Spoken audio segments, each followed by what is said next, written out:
Hello guys, and in today's video what we're going to be doing is we're going to be trying the GR Yaris. I have built this car to how I like it, which is pretty good. I'm on the wheel today, my G920, if you didn't know. I'm going to be showing you the build and then driving on some custom maps just to show off this car.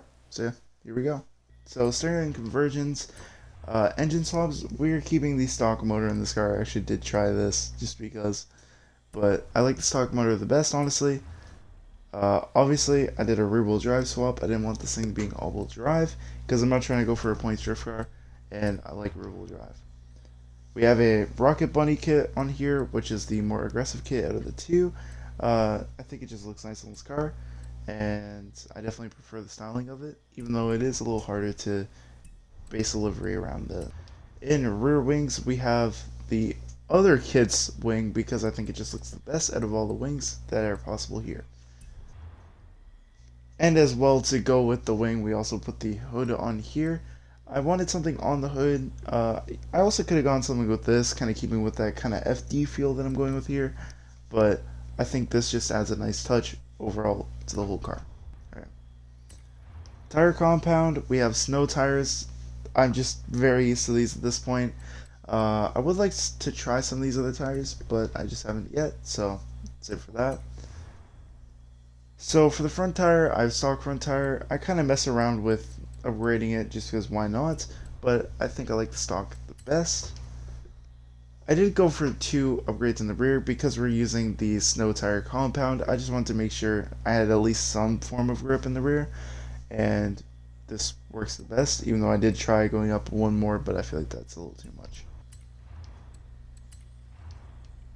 For wheels, we have these wheels right here in the work category because I just decided to choose them. Drivetrain, transmission, we have, well, the normal box in here because technically all of them don't do any upgrades. And I did try this in a different kind of tune as like a kind of comp style tune, but I just prefer the stock transmission in this car. Driveline, we obviously have the upgrade driveline, that's pretty obvious. Differential, we have the off-road just to unlock the full potential. Even though all of these do apparently, but I just kind of just tossed one in here. And brakes, upgraded brakes just to make sure we have that down. Suspension, obviously drift suspension. We have upgraded front and rear anti-roll bars. No roll cage, even though I could because it's like, you know, technically like a comp style car, but I just decided to go with none. Weight reduction, I have all the way weight reduction, something I normally do. And then all of this, I just have fully upgraded to give the car the max potential power. I don't want to go through all of that. So now I'm going to bring it into some custom maps, and you'll see this thing in action. So this map that Ruckus made is insanely awesome while I go off-road here. That's completely fine. I do that way too much. But yeah, I really like how this map feels. Like the amount of corners it has is perfect. And basically everything about this map is like just perfect. Unless you over-rotate like I did there. But I'm just to say that I feel like I'm trying to figure things out with this car still a little bit. This thing can feel very great, but I don't know why. I just like as soon as I got on this map, I just could not drive this thing. But fighting through that. But I would say mostly this car is here, and it actually does feel really, really good when you do get it to work. It obviously just doesn't want to work for me now, but I'd say actually this looks pretty good. I do that all the time there, like I just said the lap before, but it's fine.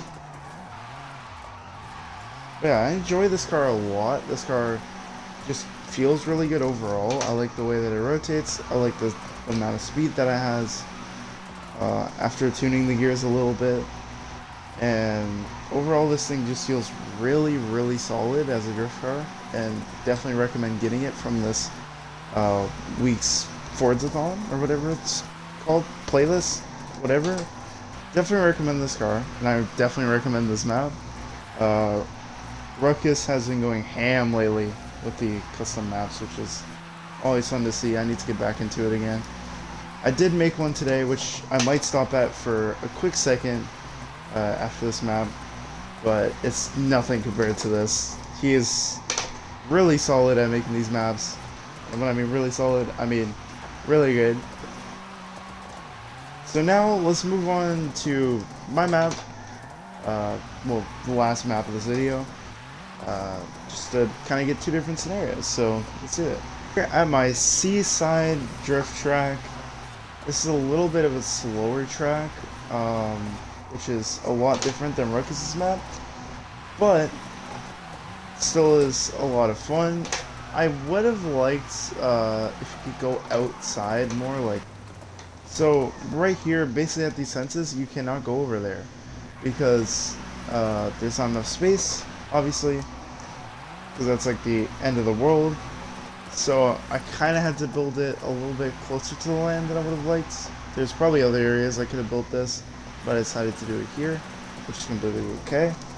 But yeah, really small, kind of tight course. I do like it. It's a little bit of a different scenery here instead of going fast. But yeah, still, this car is a lot of fun in showing that you can basically do anything in this car, which is really cool. That was a weird way to say cool. So yeah, like I said, definitely do recommend this car. I say that a lot. It's a lot of fun to build, a lot of fun to slide, and that's basically all I have to say for it. It's a great car. If you guys enjoyed today's video, hit that like button, hit that subscribe button, and hit the notification bell to know when I upload and to stay up to date. And with that being said, I'll see you guys in the next video, and I'm out. Peace.